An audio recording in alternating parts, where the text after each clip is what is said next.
ओम नमो नारायणा। ओम नमो भगवते वासुदेवाय। जय श्री कृष्णा।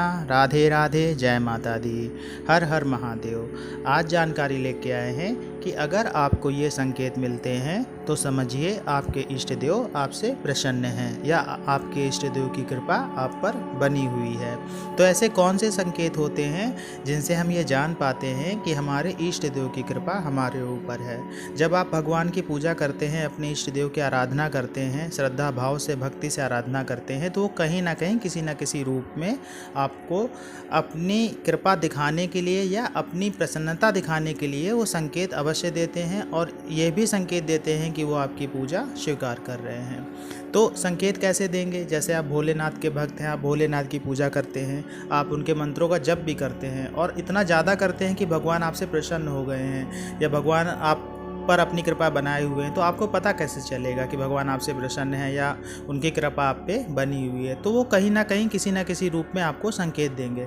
तो संकेत क्या होता है? जैसे भोलेनाथ हैं तो भोलेनाथ आपको सपने में दिखाई पड़ेंगे। अब भोलेनाथ सपने में दिखाई पड़े या उनके होने का एहसास हो, कभी कभी ऐसा होता है कि भगवान स्वयं नहीं दिखते लेकिन हमको ऐसा लगता है कि भगवान हैं। तो अगर आपको सपने में एहसास भी हो रहा है तो आप समझ जाइएगा कि उनकी कृपा आपके साथ है। दूसरा क्या होता है? जैसे भगवान भोलेनाथ का मंदिर दिख जाए या भगवान भोलेनाथ का त्रिशूल दिख जाता है, शिवलिंग दिख जाता है, इस तरह से ये सब चीज़ें अगर आपको सपने में दिख रही हैं तो आप समझिएगा कि भोलेनाथ की कृपा आपके साथ में है।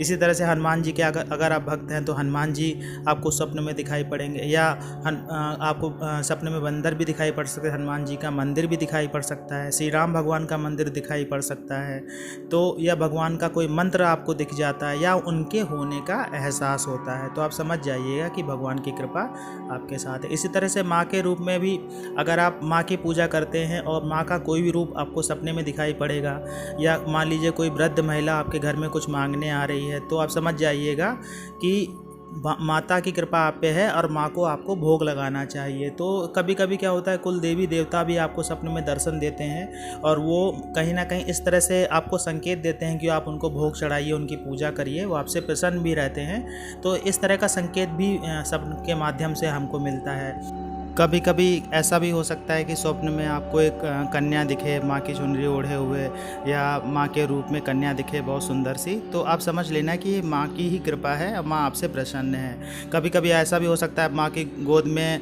लेटे हुए हैं, इस तरह का भी सपना आ सकता है, या माँ की चुनरी ओढ़े हुए हैं, इस तरह से भी सपना आ सकता है आपको।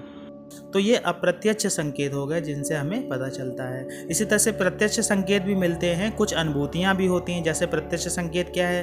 दीपक में फूल बन जाना, बहुत अच्छा सा फूल बन जाए, या जैसे भोलेनाथ के भक्त हैं तो ओम बन जाए या शिवलिंग बन जाए, और जैसे गुलाब की पंखुड़ी बन जाती है या कमल का फूल बन जाता है। इस तरह से कुछ अगर आकृति बन जाती, कभी गणेश भगवान की आकृति सी बन जाती है, तो आप समझिएगा ये प्रत्यक्ष संकेत है। अनुभूतियाँ क्या होती हैं? अनुभूतियों में जैसे आपको अच्छी सी सुगंध आने लगेगी, आपके काम बनने लगेंगे, आप जब भी पूजा पाठ करेंगे तो आपके सारे रोम खड़े हो जाएंगे जैसे भगवान का नाम लेंगे। तो इस तरह की अनुभूतियाँ भी होती हैं जिससे पता चलता है कि भगवान की कृपा या भगवान आपसे प्रसन्न हैं। आशा है आज की जानकारी आपको अच्छी लगी होगी। जानकारी अच्छी लगी हो तो वीडियो को लाइक करिएगा, कमेंट्स में जय माता दी, जय श्री कृष्णा, ओम नमः शिवाय लिखिएगा। मिलते हैं आपसे अगले वीडियो में, तब तक के लिए जय श्री कृष्णा।